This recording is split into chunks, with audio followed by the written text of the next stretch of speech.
Hello दोस्तों, आपका स्वागत है हमारे यूट्यूब चैनल क्रैक एफएफवी हब पर। आज हम नागरिकता के संबंधित सारे अनुच्छेद के बारे में जानकारी लेंगे कि किस अनुच्छेद के अंदर नागरिकता आपकी आती है, तुम्हारी नागरिकता जो है भारत की वो किस अनुच्छेद के अंदर आती है। इस सब के बारे में हम सारी जानकारी लेंगे।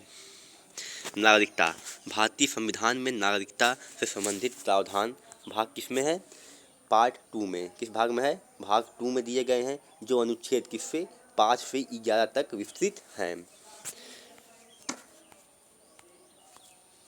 अनुच्छेद 5 देखते हैं। अनुच्छेद 5 क्या कहता है?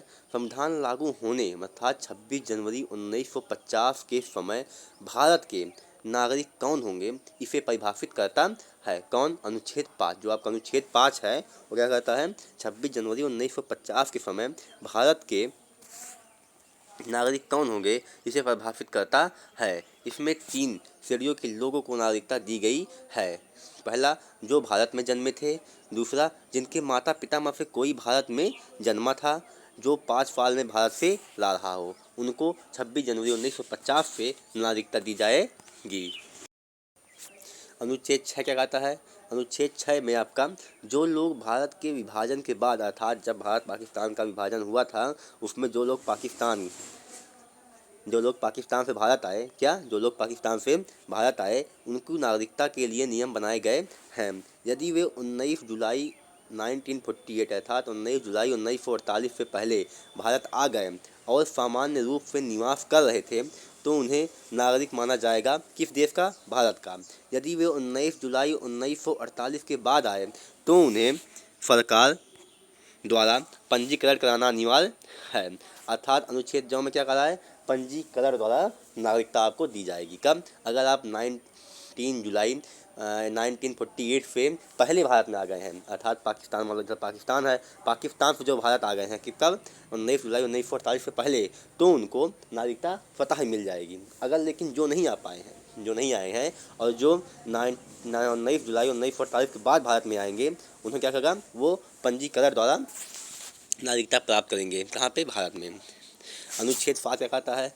जो लोग भारत छोड़कर पाकिस्तान चले गए थे और बाद में वापस भारत आना चाहते हैं, उन्हें सरकार की अनुमति से नागरिकता दी जाएगी। अर्थात जो लोग पहले क्या हुए, भारत छोड़कर पाकिस्तान चले गए कि नहीं पाकिस्तान जाएंगे, अच्छा देश है, नया देश बन रहा है, अच्छा मिलेगा, लेकिन वहाँ हालत बिल्कुल टाइट थी, और फिर वो क्या करें, वो वापस लौट के भारत में आना चाहते हैं, तो उनको अर्थात क्या करा है साथ में, जो लोग पहले भारत में थे, पहले वो भारत के निवासी थे, लेकिन क्या हुआ, जब बंटवारा हुआ भारत पाकिस्तान का, तो वो क्या किए, पाकिस्तान चले गए। उसके बाद फिर वो पाकिस्तान से भारत आना चाहते हैं, तो उनको सरकार की अनुमति से अर्थात गृह मंत्रालय के अनुमति से नागरिकता दी जाती सकती है। अनुच्छेद 8 क्या है?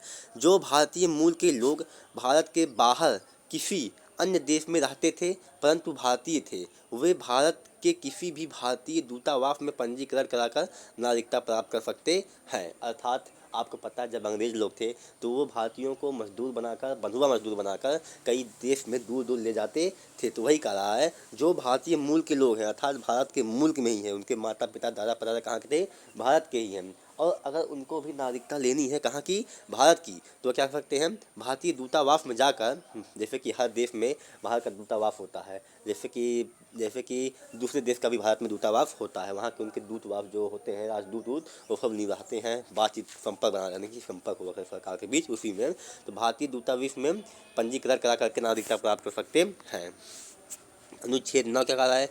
यदि कोई भारतीय नागरिक किसी अन्य देश की नागरिकता प्राप्त कर लेता है, तो वह भारतीय नागरिकता खो देगा। क्या कह रहा है? अगर कोई नागरिक है, कोई व्यक्ति है, वह दूसरे देश का नागरिकता ले लेता है, तो क्या होगा? उसकी नागरिकता रद्द कर दी जाएगी, उसकी नागरिकता छीन ली जाएगी। अर्थात अगर तुम दूसरे देश का नागरिकता ले लिए हो, तब तुम्हारी भारत की जो नागरिकता है वो क्या हो जाएगी? वो आपकी समाप्त हो जाएगी, मतलब नागरिकता आपकी कट जाएगी अगर आप दूसरे देश की नागरिकता ले लिए हैं। वो किस में है? वो प्रावधान अनुच्छेद 9 में है।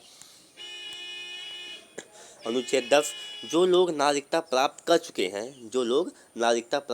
हैं अर्थात जो भारत के नागरिक बन चुके हैं, उनकी नागरिकता को बनाए रखने के लिए अधिकार दिया गया है, जब तक कि संसद द्वारा कोई नया कानून ना बनाया जाए। अर्थात लोगों की जो नागरिकता है, भारत के लोगों की जो नागरिकता पाए हैं, जो हम लोग नागरिक हैं भारत के, उसको छीनने या बनाए रखने का अधिकार किसके पास है?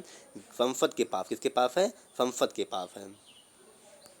अनुच्छेद 11 कहता है, अनुच्छेद 11 में कहा गया है संसद को यह अधिकार दिया गया है, संसद को यह अधिकार दिया गया है कि वह नागरिकता से संबंधित नए कानून बना सकती है, इसे नियंत्रित कर सकती है और इसमें संशोधन कर सकती है। अर्थात जो नागरिकता कानून अधिनियम आता है उसमें क्या कर सकती है, संसद संशोधन कर सकती है, उस नियम को बदलाव कर सकती है कि अब ऐसे नहीं ऐसे मिलेगा, ऐसे नहीं ऐसे होगा, यह सब कर सकती है। कौन, किसको अधिकार है, यह अधिकार आपके संसद को है।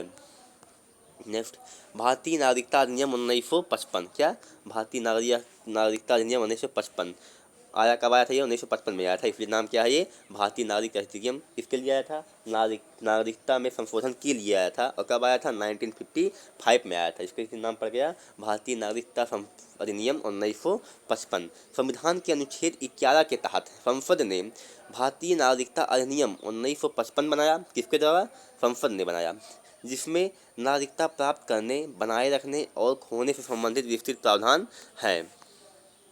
Thanks for watching.